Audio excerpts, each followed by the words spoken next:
Good morning students. आज BSc part second botany classes के अंदर जो अपना टॉपिक है वो है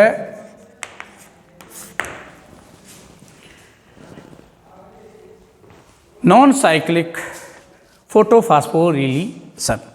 इससे पहले हमने साइक्लिक फोटोफॉस्फोरिलेशन पढ़ा था, तो आज का जो टॉपिक है आपका नॉन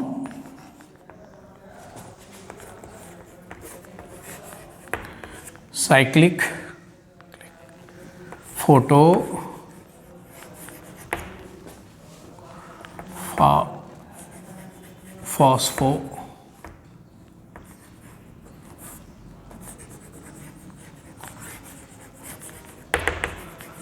फॉस्फोराइलेशन यानी कि अचक्रीय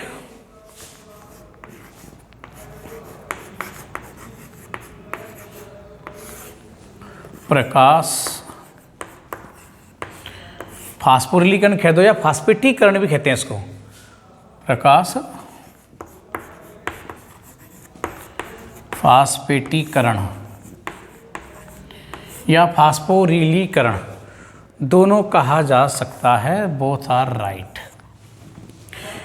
क्या होता है इसके अंदर, उन चीज़ों को पहले समझना जरूरी है। जैसे अपन ने साइक्लिक पढ़ा उसी प्रकार से तो अचक्रीय से तो सीधा ही आपको मालूम चल ही रहा है। अचक्रीय यानी कि इस तंत्र के अंदर इलेक्ट्रॉन जहाँ से निकलते हैं पुनः वह इलेक्ट्रॉन वहीं पर नहीं आता, इसीलिए इसको अपन अचक्रीय कहते हैं। वो तो अपन नाम से इसको समझ सकते हैं।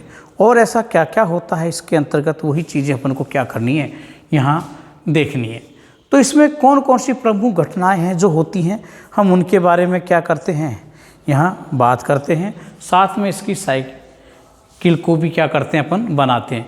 एक और नाम है जिससे अपन जाते हैं, इसको अपन क्या है, एक नाम से और जानते हैं जो एग्जाम में कभी कभी पूछ लिया जाता है, जेड स्कीम।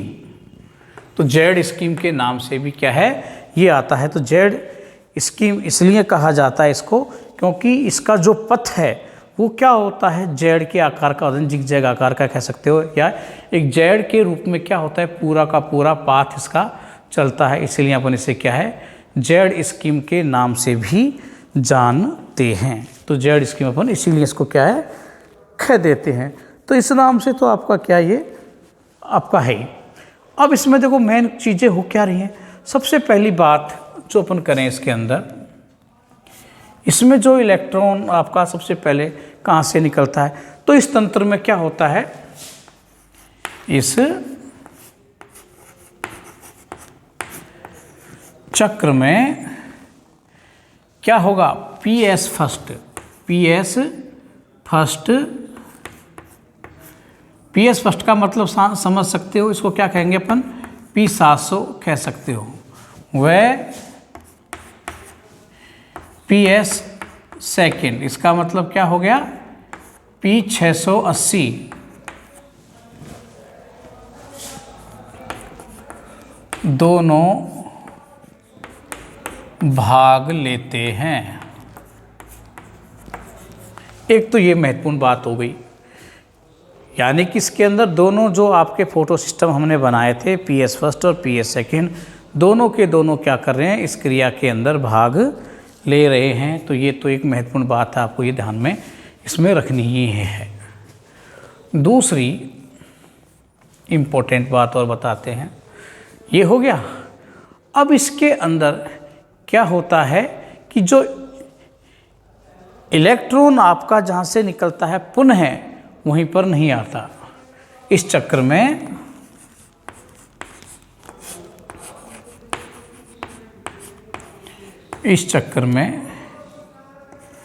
इलेक्ट्रॉन पुनः वापस उसी तंत्र में नहीं आता।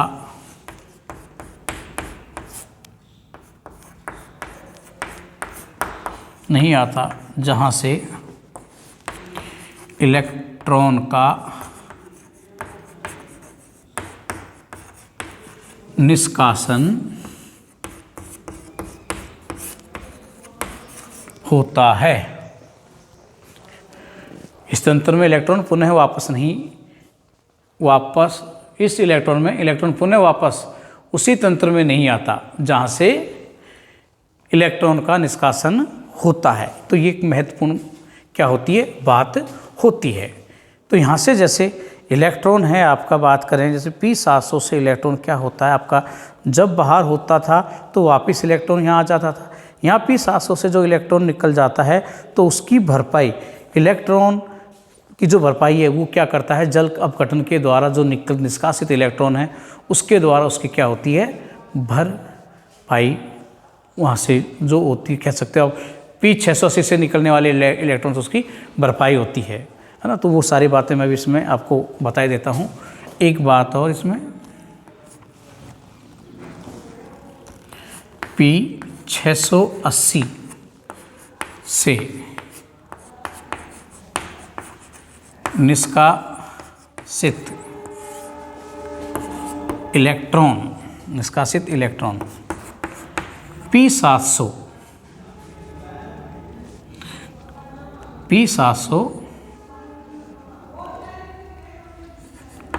पर पहुँच कर इलेक्ट्रॉन की पूर्ति करता है।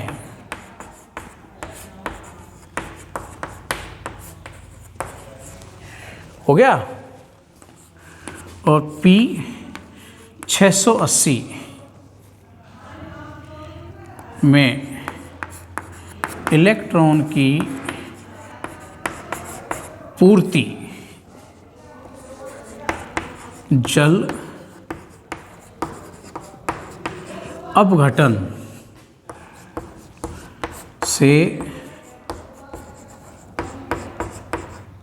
निष्कासित इलेक्ट्रॉन द्वारा होती है। इसमें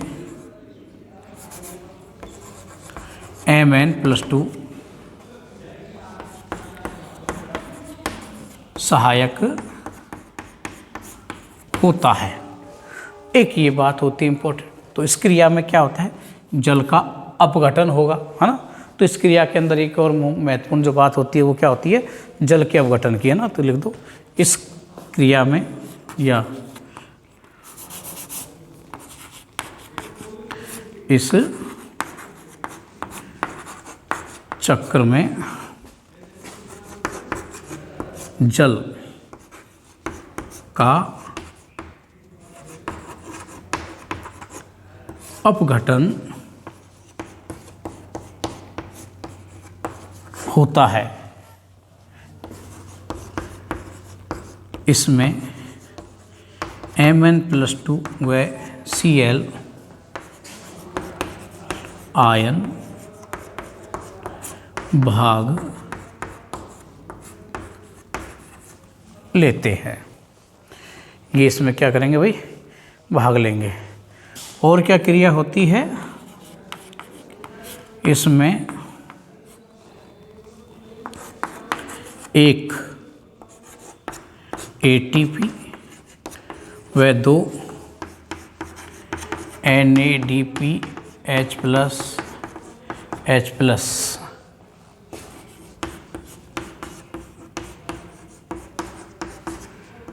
का निर्माण होता है। इसमें क्या होता है, एक ATP व 2 NADPH+ और H+ का निर्माण होगा। ये क्रिया इसके अंतर्गत होती है। ये अपन को क्या होती है, आवश्यकता इसके अंतर्गत पड़ती है। और क्या होता है इसमें, यह वायवीय कंडीशन के अंदर होता है। यह है वायवीय कंडीशंस में, है ना। वायवीय कंडीशन क्या कहते हैं,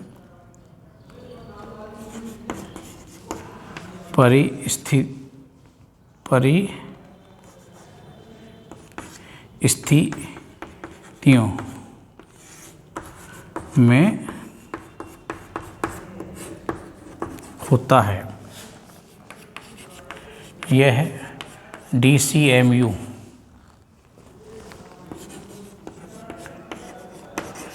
के प्रति संवेदनशील है। यह ग्रीन प्लांट्स में होता है। ग्रीन प्लांट्स के अंदर हो गया।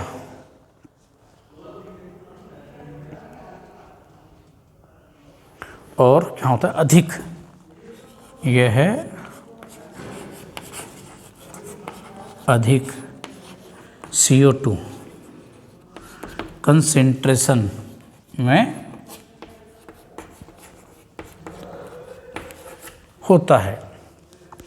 ये मैंने इसकी क्या है, कुछ महत्वपूर्ण बातें हैं जो इस तंत्र के अंतर्गत पाई जाती हैं, उनके ऊपर प्रकाश डालने की कोशिश की है कि इसके अंदर क्या क्या बातें आपकी होती हैं। तो इनको एक बार और थोड़ा ध्यान से देख लो। तो ये चीज़ें अपन को क्या है, याद होनी ही चाहिए कि इसके अंदर क्या क्या आपका हो रहा है। तो एक तो सबसे महत्वपूर्ण बात तो यही है कि यह तंत्र क्या होता है आपका, PS फर्स्ट और PS सेकंड दोनों इस क्रिया के अंदर क्या रहते हैं, भाग ले रहे हैं।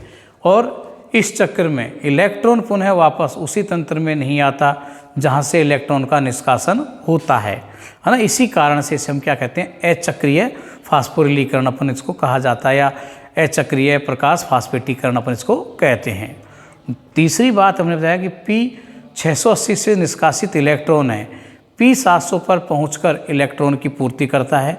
कैसे होता है मैं एक बार आपको थोड़ा समझाऊंगा। देखो इस लाइन में यहाँ क्या होता है, हमने देखा था कि जो P700 था, P700 क्या करता है इस क्रिया के अंदर, ऊर्जा इसके ऊपर जब क्या होती है, लाइट इसके ऊपर गिरती है, तो लाइट गिरने के बाद में P700 तक की ऊर्जा इसको जब प्राप्त हो जाती है तो यहाँ से इलेक्ट्रॉन क्या हो जाता है आपका, निष्कासित हो जाएगा। इलेक्ट्रॉन जब ये निष्कासित हो गया तो यहाँ पर इलेक्ट्रॉन न्यून हो गया। ये इलेक्ट्रॉन क्या हो गया आपका, न्यून हो गया, यानी कि यह ऑक्सीकृत कंडीशन के अंतर्गत ये आ जाता है। और ये इलेक्ट्रॉन बाद में क्या करता है आपका, जो ये FD है, यहाँ पर एक एंजाइम होता है आपका, क्या होता है एंजाइम, NADP रिडक्टेज। इसकी उपस्थिति में जो NADP है वो कन्वर्ट हो जाता है किसमें, NADPH2। तो ये इलेक्ट्रॉन तो क्या होता है, यहाँ आ गए, इसके अपचयन में क्या होता है, ये काम में आपका ये आ जाता है, इसका NADP का अपचयन ये कर देता है NADP रिडक्टेज की उपस्थिति के अंतर्गत। और यहाँ इलेक्ट्रॉन की क्या हो जाती है, न्यूनता, क्योंकि वापस काम में आया ही नहीं है, तो ये तो यहाँ काम में आ गया। अब इसकी पूर्ति कहाँ से होती है, इसकी पूर्ति होती है इससे, जो P680 का जो है, इससे आपके क्या होती है, इसकी पूर्ति होती है। कैसे होती है वो मैं बताऊँगा। एक लाइन और अपन यहाँ और लिख सकते थे कि यहाँ मैंने P680 से इलेक्ट्रॉन, यानी कि ये तंत्र कब शुरू होता है, ये क्या होता है आपका P680 तरंग दैर्ध्य से तक के प्रकाश की उपस्थिति में ही ये क्या चक्र क्या होता है, शुरू होता है। उससे ज़्यादा में ये नहीं होगा। एक तो ये भी बात यहाँ पर आपकी कह सकते हो कि यह चक्र P680 तरंग दैर्ध्य वाले प्रकाश, तरंग दैर्ध्य वाले प्रकाश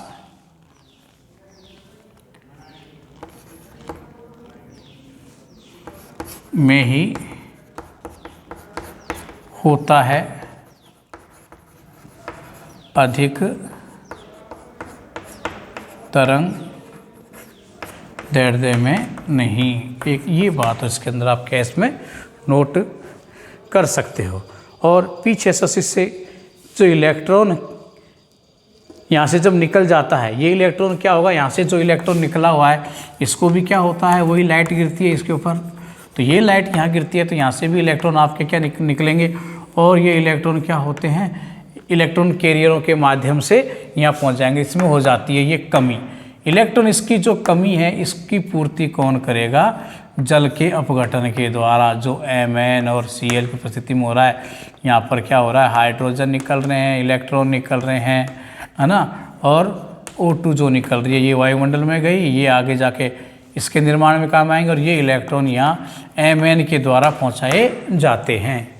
Mn जो है Mn+2 मैग्नीज, वो इन इलेक्ट्रॉन को यहाँ कैरियर के रूप में क्या करता है, काम आता है Mn, इसको यहाँ उपलब्ध ये करवा देता है। तो इस प्रकार से यहाँ भी इलेक्ट्रॉन क्या हो जाएंगे कि पूर्ति हो जाती है। तो ये पूरा चक्र इस रूप में चलता है, जो भी पूरा का पूरा हम इसको क्या है आगे पढ़ने वाले हैं। पहले इसकी महत्वपूर्ण बातों के ऊपर में बात कर रहे हैं। तो इसमें P680 से इलेक्ट्रॉन की जो पूर्ति है जल अपघटन से निष्कासित इलेक्ट्रॉन द्वारा होती है। इसमें Mn+2 सहायक होता है। तो ये मैंने आपको यही बात यहाँ समझाने की कोशिश की है, किस प्रकार से इलेक्ट्रॉन ये काम में यहाँ आता है आपका। फिर आगे है, इस चक्र में जल का अपघटन होता है, इसमें Mn+2 और Cl आयन भाग लेते हैं। सारी बातें एक दूसरे से जुड़ी हुई हैं ये। और इसके अंदर क्या होता है, एक ATP और 2 NADPH2 के अणुओं का क्या होता है, निर्माण होता है। तो ये महत्वपूर्ण बात है आपकी इस क्रिया के अंतर्गत। और यह वायवीय परिस्थितियों के अंतर्गत होता है। इसमें डाइक्लोरोफिनाइल, है ना, मिथाइल यूरेसिल के प्रति ये संवेदनशील होते हैं आपके, है ना। और ये ग्रीन प्लांट्स के अंदर इनको क्या है ज़्यादा देखा गया है, वहाँ पर ये होता है। और ये अधिक कार्बन डाइऑक्साइड कंसंट्रेशन जहाँ होती है वहाँ पर ये क्या होता है, ज़्यादा देखने को ये मिलता है आपका ये चक्र। तो ये सारी बातें हमने किसकी बताई आपको, अचक्रीय प्रकाश फास्फोरिलीकरण के बारे में ये समझाने की आपको मैंने कोशिश की है। अब हम इससे क्या करते हैं, एक जो इसका चक्कर है उसके द्वारा आपको समझाते हैं पूरा। ये सारी बातों को हम उसी के अंदर क्या करने वाले हैं, समावेशित करने वाले हैं। तो देखो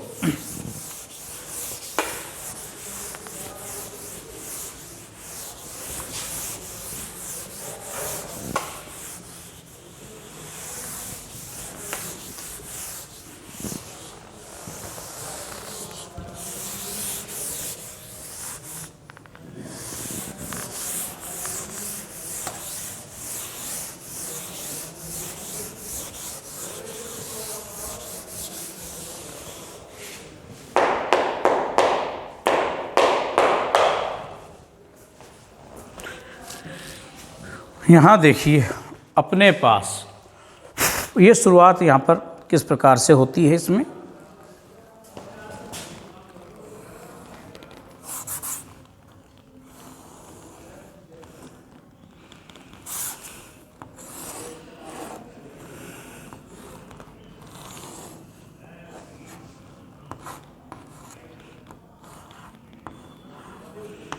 P680 बोल दो,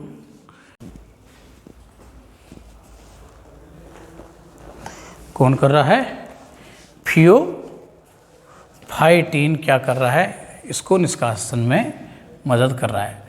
अब ये जो थियोफाइटिन से इलेक्ट्रॉन कुछ समय यहाँ रहते हैं, और थियोफाइटिन से जो इलेक्ट्रॉन थे ये पहुँच जाते हैं किसके पास,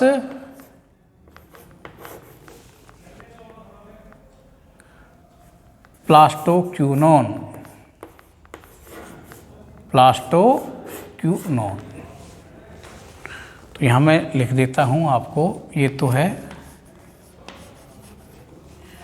थियोफाइटिन और ये क्या है, प्लास्टोक्यूनोन। थियोफाइटिन और ये प्लास्टोक्यूनोन। अब देखो ये जो क्रिया हो रही है वो कहाँ हो रही है, थैलेकोइड्स मेम्ब्रेन के अंदर, तो आपने बताया था। तो वहाँ की क्या ये जो आपकी आउटर इनर मेम्ब्रेन, इसको क्या बाहर निकाल जाता है। तो जो हाइड्रोजन है यहाँ क्या है, जल अपघटन की जो क्रिया होती है आपकी, मैं यहाँ पर बता देता हूँ। लेकिन ये पूरी इस क्रिया में तो वो हाइड्रोजन जो थे उसके, उन हाइड्रोजन से क्या कर लेता है, ये क्रिया करके PqH2 का क्या कर देता है, निर्माण। प्लास्टोहाइड्रोक्विनोन, इसको क्या कहते हैं, प्लास्टोहाइड्रोक्विनोन इसको कहा जाता है। तो ये है आपका प्लास्टोहाइड्रोक्विनोन, ये प्लास्टोहाइड्रोक्विनोन। अब ये प्लास्टोहाइड्रोक्विनोन से ये इलेक्ट्रॉन्स आपके क्या होते हैं, इस प्रकार से ये चलते रहते हैं। तो प्लास्टोहाइड्रो जो क्विनोन है, यहाँ से जो ये इलेक्ट्रॉन्स हैं ये चलेंगे और यहाँ से क्या होते हैं, इन हाइड्रोजन्स को बाहर निकाल दिया जाता है। अब यहाँ इसके बाद में केवल ये किसको देगा, साइटोक्रोम। साइटोक्रोम किसको, B6 होता है, वैसे यहाँ 559 होता है या B6 आप कुछ भी दो, लेकिन सही तो क्या है 559 पाया जाता है इसके अंदर। 5999 को ये क्या होगा आपका, यहाँ ये देता है। फिर यहाँ से ये जाता है किसके पास, इलेक्ट्रॉन्स आपके पहले पढ़ चुके अपन साइटोक्रोम F को, और साइटोक्रोम F से ये जाते हैं इलेक्ट्रॉन आपके किसके पास, प्लास्टोसाइनिन को। साइटोक्रोम B लिखना मैं भूल गया भाई, साइटोक्रोम B559, इससे यहाँ जाते हैं। तो यहाँ पर क्या होते हैं, ऊर्जा इतनी हो जाती है कि ADP और IP हैं जो क्रिया करके आपके क्या बना देते हैं, एक अणु ATP का यहाँ क्या करते हैं, निर्माण करते हैं। तो ये इसका निर्माण होगा। और ये प्लास्टोसाइनिन है, ये आगे इलेक्ट्रॉन आपके P700,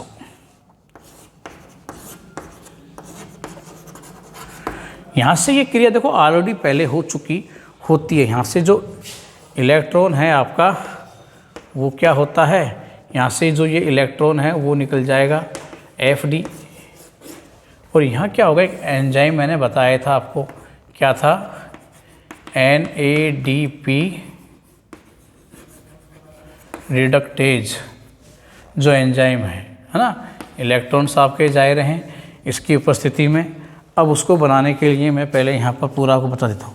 इस क्रिया में एक मुख्य बात होती है जल के अपघटन की। तो इसमें क्या होता है आपका, ये जल का अपघटन होता है। जल के अपघटन में कौन भाग लेता है, वही Mn+2 और Cl-, ये काम तो आते ही हैं आपके। तो ये बन जाता है आपके, देखो किसमें क्या होते हैं, दो तो इलेक्ट्रॉन्स निकलते हैं, दो हाइड्रोजन्स जो इस क्रिया के द्वारा चले जाएंगे, दो हाइड्रोजन हो गए, और नवजात ऑक्सीजन निकलती है जो कि वायुमंडल में छोड़। ये इलेक्ट्रॉन इसके पास जाते हैं Mn के द्वारा, है ना, Mn+2 के द्वारा ये इलेक्ट्रॉन तो इसको पूर्ति कर दी जाती है। और ये जो हाइड्रोजन है जो कि अंदर मेम्ब्रेन मान सकते हो, ये है यहीं से निकली है। तो ये जो हाइड्रोजन्स हैं आपके, ये हाइड्रोजन क्या करते हैं, यहाँ पर NADP से ये क्रिया करते हैं आपके, और ये क्रिया करने के बाद में ये कन्वर्ट हो जाता है किसमें, NADPH+ और H+ के अंदर, है ना। तो ये पूरी आपकी स्वांगीकारी शक्ति यहाँ पर क्या ये बन जाती हैं दो। तो इस प्रकार से ये पूरा चक्कर आपका ये चलता है। आप इसको देख सकते हो कि इसकी जो आकृति एक जेड के समान आपको क्या होती है, नज़र यहाँ आती है। जैसे दिखने में तो ये अपन को कैसा लग रहा है, एन के जैसा ही दिख रहा है कि इसकी आकृति कैसी हो, एक एन के समान हो, लेकिन वास्तविक रूप में देखा जाए तो इसको अपन को एन नहीं, इसको जेड के रूप में आपको देखना है, ऐसे पढ़ना है, ना कि इस प्रकार से जेड है। तो कभी कभी अपने को इस क्वेश्चन के अंदर क्या जेड स्कीम के नाम से भी यह पूछा जाता है। अब मैं इसको आपको पूरा एक बार ढंग से समझाने की कोशिश करता हूँ कि इस क्रिया के अंदर होता क्या है वास्तव के अंदर। तो इस क्रिया में मेन तो क्या है, जो P700 है, P700 इनमें दो बार क्या होता है, लाइट आपको मिलेगी। हमेशा P700 से इलेक्ट्रॉन जो निकलता है वो लाइट के द्वारा ही निकलता है। तो ये आपको अच्छी तरह ध्यान में रखना है, सीधा ऐसा नहीं होगा। तो वहाँ पर जब प्रकाश आपका गिर रहा है तो P700 तरंग दैर्ध्य होने पर ही इलेक्ट्रॉन का क्या होगा, निष्कासन होगा। और यह इलेक्ट्रॉन जब निष्कासित हो जाता है तो फेरोडॉक्सिन के माध्यम से क्या होता है, NADPH2 रिडक्टेज एंजाइम की उपस्थिति में जो इलेक्ट्रॉन्स हैं वो NADP का क्या कर देते हैं, अपचयन कर देते हैं। इसके अंदर जल अपघटन के द्वारा निकले हुए दोनों हाइड्रोजन परमाणु हैं वो क्या होते हैं, इसके अंतर्गत काम में आते हैं। तो ये दोनों जो हाइड्रोजन हैं ये बाहर निकले हैं तो ये दोनों हाइड्रोजन क्या होंगे, इसके अंदर काम में आ जाएंगे। तो इन हाइड्रोजनों को क्या कर लिया जाता है, इसमें काम में ले लिया जाता है। और ये हाइड्रोजन काम में लेने के बाद में NADP क्या करती है, इलेक्ट्रॉन हाइड्रोजन की उपस्थिति में NADP NADPH2 के अंदर क्या हो जाती है, कन्वर्ट हो जाती है। और इस क्रिया के अंदर 2 अणु क्या होते हैं, काम में आते हैं। तो 2 अणु इसके अंदर क्या हो गए, ये काम में आपके यहाँ आ जाते हैं। तो 2 NADPH2 का इसमें क्या होता है, निर्माण होता है। अब यहाँ P700 के अंदर क्या होती है, 1 इलेक्ट्रॉन की यहाँ पर 2 इलेक्ट्रॉन की क्या हो गई, कमी हो गई, यानी कि ऑक्सीकृत अवस्था के अंतर्गत है। इसकी पूर्ति करता कौन है, इसकी पूर्ति करता है P680 से निकला हुआ इलेक्ट्रॉन। वो भी लाइट के द्वारा क्या होगा, ये आपका उत्तेजित होगा। जब लाइट इसके ऊपर गिरेगी तो यहाँ से इलेक्ट्रॉन्स क्या होते हैं, आपके निष्कासित होते हैं। और ये जो इलेक्ट्रॉन निष्कासित हुए हैं, ये थियोफाइटिन ये ग्रहण करेगा। थियोफाइटिन के द्वारा प्लास्टोक्यूनोन को इसको स्थानांतरित कर दिया जाता है। प्लास्टोक्यूनोन क्या करता है, जो ये हाइड्रोजन निकले हैं, ये क्रिया यहाँ पर कन्फ्यूज होने की जरूरत नहीं है, भाई यहाँ भी हाइड्रोजन यहाँ भी हाइड्रोजन। ये वास्तव में ये जो पूरी की पूरी जो क्रिया हो रही है, कहाँ पर हो रही है आपकी, ये क्रिया हो रही है थैलेकोइड के अंदर ही। जो थैलेकोइड मेम्ब्रेन के अंदर क्या होता है आपका, जो ये हाइड्रोजन होते हैं, ये क्या होते हैं, आउटर साइड के अंदर होते हैं। इनको बाहर निकलने का काम कौन करता है, प्लास्टोक्यूनोन करता है। इसीलिए प्लास्टोक्यूनोन क्या करेगा, पहले हाइड्रोजन से क्रिया करके प्लास्टोहाइड्रोक्यूनोन का निर्माण कर देता है। वैसे आपकी बुक में शायद ये स्टेप को नहीं दे रखा हो, तो कन्फ्यूज होने की कोई आवश्यकता नहीं है। तो ये बाहर निकालने के लिए ही ये क्रिया होती है। अब ये इलेक्ट्रॉन क्या होता है, बाहर आ जाता है तंत्र में, फिर ये क्या करेगा, NADPH2 को उपलब्ध आसानी से हो जाता है, इसलिए ये क्रिया की जाती है। और यहाँ पर हाइड्रोजन ताव का बाहर निकल जाता है। आगे के तंत्र के अंदर केवल इलेक्ट्रॉन्स का क्या होगा, गमन होता रहता है। फिर इसको प्लास्टोहाइड्रोक्यूनोन से इलेक्ट्रॉन को क्या कर दिया, साइटोक्रोम B559 के द्वारा ग्रहण कर लिया जाता है। हमने आपको बताया था पहले कि इसके अंदर क्या होता है, PS सेकंड के अंदर साइटोक्रोम B559 होता है। कहीं पर B6 भी लिख रखा है, लेकिन मेन यही होता है। तो यहाँ पर इलेक्ट्रॉन क्या कर लिया जाता है, ये ग्रहण आपका ये कर लिया जाता है। यहाँ से इलेक्ट्रॉन ग्रहण करने के बाद में कहाँ साइटोक्रोम F को दे दिया जाता है। इसके मध्य जो ऊर्जा होती है वो क्या होती है, पर्याप्त होती है ATP के निर्माण के लिए। ATP के निर्माण के लिए 273.3 ऊर्जा की आवश्यकता होती है, जितनी ऊर्जा यहाँ पर उपलब्ध हो जाती है। इसलिए ADP इनऑर्गेनिक फास्फोरेट से क्रिया करके एक ATP के अणु का क्या कर लेगा, निर्माण ये कर लेता है। तो यहाँ पर ये क्रिया क्या हो जाती है, अब ये निर्माण की क्रिया यहाँ पर ये हो गई। और आप साइटोक्रोम F पर ये इलेक्ट्रॉन आ जाता है। यहाँ से इलेक्ट्रॉन को प्लास्टोसाइनिन के पास पहुँचाया जाता है ना। प्लास्टोसाइनिन से जहाँ पर पहले कमी हो गई थी P700 की, उस कमी को पूर्ति कौन कर देता है, ये इलेक्ट्रॉन कर देता है। तो ये भी अब आपका क्या हो गया, अपचयित कंडीशन के अंतर्गत ये आपका आ जाता है। अब भी देखो एक कमी है, यहाँ पर इलेक्ट्रॉन न्यून है, यहाँ ऑक्सीकृत है, तो इसको भी क्या है, अपचयित होना बहुत ज़रूरी है। तो इसके अपचयन में कौन होता है, जो जल के अपघटन के द्वारा जो इलेक्ट्रॉन निकला था, वो इलेक्ट्रॉन Mn के द्वारा क्या है, P680 को क्या है, प्रदान कर दिया जाता है, जिससे ये भी क्या होगा, अपचयित हो जाता है। हाइड्रोजन जो है वो हमने बताई दी थी, NADPH2 के निर्माण में काम आते हैं कि NADP उसको क्या कर लेता है, ग्रहण कर लेता है, वहाँ से ये क्रिया करके ये बना देता है। और बाकी में ऑक्सीजन है वो वायुमंडल के अंदर क्या कर दी जाती है, त्याग दी जाती है। तो वायुमंडल में ये पहुँचा दी जाती है। तो इस प्रकार से ये पूरी की पूरी क्रिया क्या होती है, संपन्न होती है। इस क्रिया के अंदर आप एक ATP, एक तो क्या बना आपको ATP, और 2 क्या बनते हैं, NADPH2 का क्या होता है, निर्माण होता है। इस प्रकार से कुल ऊर्जा देखो आप, तो कितने ATP इस क्रिया के अंदर भाग लिए, तो कैसे एक ATP तो आपका ये है ना। और इसमें क्या होते हैं, 3, एक में 3 और 3 6, तो इसमें कितने होंगे, 6 ATP आपके और बन गए, आपके 6 ATP इसके अंदर क्या होते हैं, और ये बन जाते हैं 2 ये। तो यहाँ आप देख सकते हो कि 6 तो ATP और एक क्या बना आपका ATP, इसमें ADP का निर्माण हो जाता है, जो कि चक्रीय के अंदर केवल क्या होते हैं, 2 ATP का ही निर्माण होता है। यहाँ 7 ATPों का निर्माण देखने को इस क्रिया के अंतर्गत मिल रहा है। तो ये खत्म हुआ अपना चक्रीय फास्फोरिलीकरण। Thank you.